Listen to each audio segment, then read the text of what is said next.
ఎవరికైనా ఎర్రచందనం ల్యాండ్ కొనాలి అని మీరు ఎవరన్నా అడిగితే కనుక 100% నెగిటివ్ చెప్తారండి. వాళ్ళకి ఎవరికి సబ్జెక్ట్ తెలియదు, దీని గురించి అవగాహన లేదు. కనుక మీరు ఏదన్నా తీసుకునే ఆలోచన కనుక ఉంటే మా మార్కెటింగ్ పర్సన్స్ మీరు ఒక్కళ్ళ కాకుండా ఫ్యామిలీతో మొత్తం రండి, వచ్చి మా సైట్లు చూడండి. సైట్లో ఏం జరుగుతుంది, సేఫ్ సైడ్ ఉందా, సెక్యూరిటీ ఉందా లేదా, వీళ్ళు వ్యవసాయం చేస్తారా లేదని మీ కళ్ళతో మీరు చూసుకుని మీ మనసుకు నచ్చితేనే మా దాంట్లో అడిగి పెట్టండి సార్. 100% మీరు కనుక మా సైట్లు చూస్తే 100% మీరు సాటిస్ఫాక్షన్ వెళ్తారు సార్. ఎర్రచందనం అంటే కొంతమందికి రాయలసీమ వాళ్ళకి ఐడియా ఉంటుంది, మిగతా వాళ్ళకి ఐడియా ఉండదు. ఇక్కడ ఎర్రచందనం మామూలు కలపకు వచ్చేటప్పటికి చైర్స్ కానీ బిల్డింగ్లు కుర్చీలు ఏమైనా చేసుకోవాలంటే ఒక 25 నుంచి 40 years ఉండాలండి.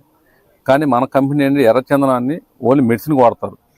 అది ఫేస్ ప్యాక్ కానీ లేదా వయగ్ర ట్యాబ్లెట్లు కానీ వాడతారు. కాబట్టి మనకి 8.5 సంవత్సరాల వయసు దాటిని కానీ మనం కట్ చేసుకో, దాంట్లో గైరు మొక్క ఏదైతే ఉంటుందో దాన్ని మనం కట్ చేసుకెళ్తాం. కానీ 10 years మనం కంపల్సరీ మేము కటింగ్ ఇస్తామండి. దానికి దీనికి డిఫరెన్స్ అదండి.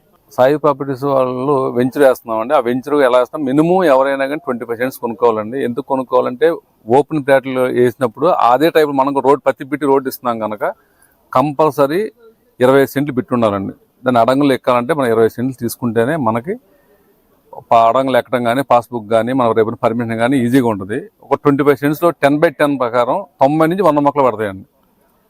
అంటే చాలు మీరు ఎటు చూస్తున్నా, లైన్గా చూస్తున్నా, స్ట్రైట్గా చూసినా, అడ్డంగా చూసినా, మూలగా మూలగా చూసినా సరే మీకు 10/10 చొప్పున 90 నుంచి 100 మొక్కలు పక్కాగా పడతాయండి. దీంట్లో మనకి 10 సంవత్సరాలకు వచ్చేటప్పటికి 100 మొక్కల్లో 40 మొక్కలు వచ్చినా చాలండి. ఒకటి సన్నగా ఉండో లావుగా ఉండో రాకపోతే 40 మొక్కలు వచ్చినా కానీ ఒక మొక్క మనకి 250 kgs చొప్పున వచ్చే చాలండి. 250-40 మొక్కలు వేసుకుంటే 10 టన్నులు మనం పక్కాగా 1/4 ఎకరం దిగుబడి తీసుకోవచ్చండి.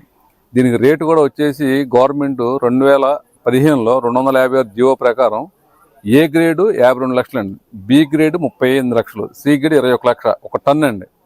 మనం ఏ కానీ బి కానీ తీసుకుంటున్నా ఆ రెండు కూడా తీసుకోకపోయినా సి గ్రేడ్ తీసుకున్నా కానీ 21 లక్ష ఇంటూ 10 టన్నులు వేసుకుంటే 2,10,00,000 మనకు కంపల్సరీ ఆదాయం వస్తుందండి. దీంట్లో రైతు పెట్టుబడి పెట్టి భూమి కొనుక్కుంటున్నాడు కనుక అతనికి 60% అండి. అంటే 1 కోటి రూపాయల ఆదాయం కనుక వస్తే 60 లక్షలు కస్టమర్కి ఇస్తున్నాం.